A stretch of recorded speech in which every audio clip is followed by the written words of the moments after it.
Hey everyone, Philip Mershon welcoming you back to the Mid-Century Vault. I'm your pop culture historian, and today we're going shopping. No, not at that store. That store. They give out green stamps. And for those of you who remember the tedious ritual of licking and sticking those little green squares, this is going to be a nostalgic ride.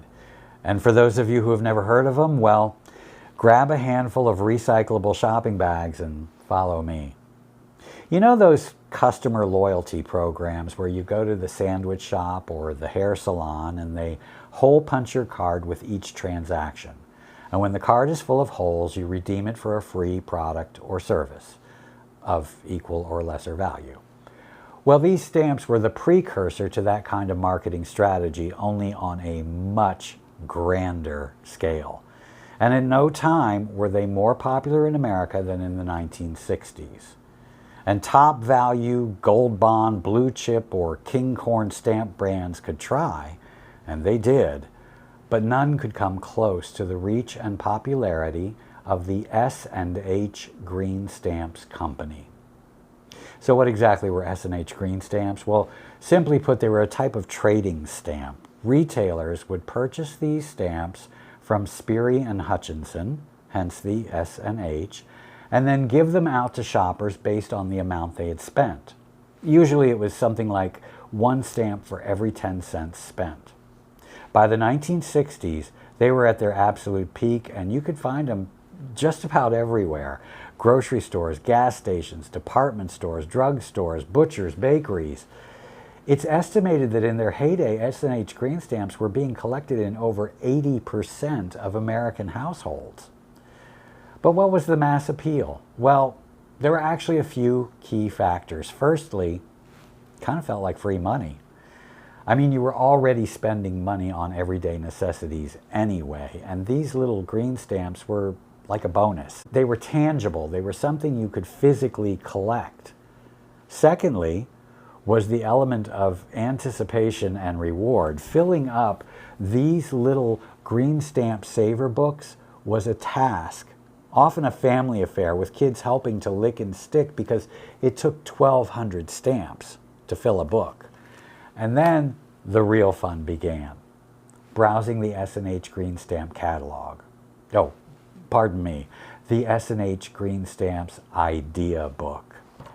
It was a treasure trove of household goods, toys, furniture, kitchen items, linen, sporting goods, you name it. It felt like you were getting something substantial in exchange for your diligent stamp collecting. It was a delayed gratification system that somehow felt incredibly satisfying. There was a sense of accomplishment of finally having enough books to redeem for that lamp you'd had your eye on or that shiny new toaster. So, only one question remains. You want to go shopping? I knew it. Yeah, me too. Okay, let's open up that 1968 idea book I showed you earlier because I actually need a few things. First thing is, I'm always the one that has to carve the turkey at Thanksgiving, and I think that one of those fancy new electric knives will make it so much easier. So, let's see. Yeah, page 124 and 125, item number 7, the Hamilton Beach Switchblade Electric Knife. Switchblade feature enables carving vertically or horizontally with smooth, even precision. Boy, that's for me. 7 1/4 books. Let's see. Each stamp means I spent a dime. 1,200 stamps per book means I spent $120 to complete each book. 120 times 7.25. Wow, I only had to spend $870 to be able to get this really cool knife.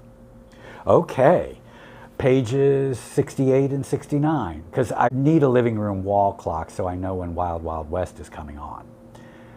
I'm really tempted to get that big splashy one on 68, but I think I'm going to go with number 8 on page 69, the Elgin 3-piece ensemble.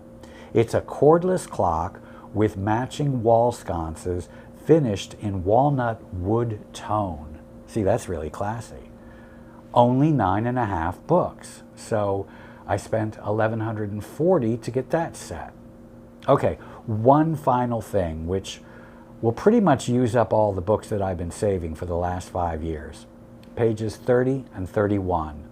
Wow, just look at that living room.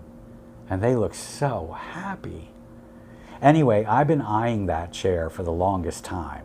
Not the recliner, the one with the wood trim on the arms and the back.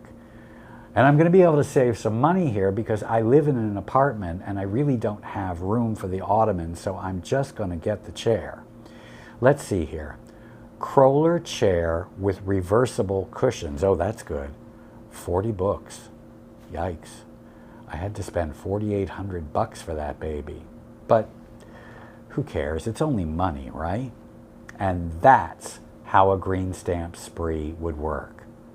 Then you'd haul all of your books to a redemption center and trade the stamps for stuff. Now, to be clear, the $6,810 total dollars of consumer spending I would have done to collect enough stamps for those 3 items in 1968 would be like having to spend nearly $65,000 today. But it was a cool knife. And attention shoppers, they're back. At the end of 2021, S&H launched a digital loyalty program with a website and an app, and this year a blog post on mygreenstamps.com announced the transition from digital stamps to a digital currency called Stamp Up tokens. But what about the catalog? Hope you enjoyed my little look back to the world of S&H Green Stamps.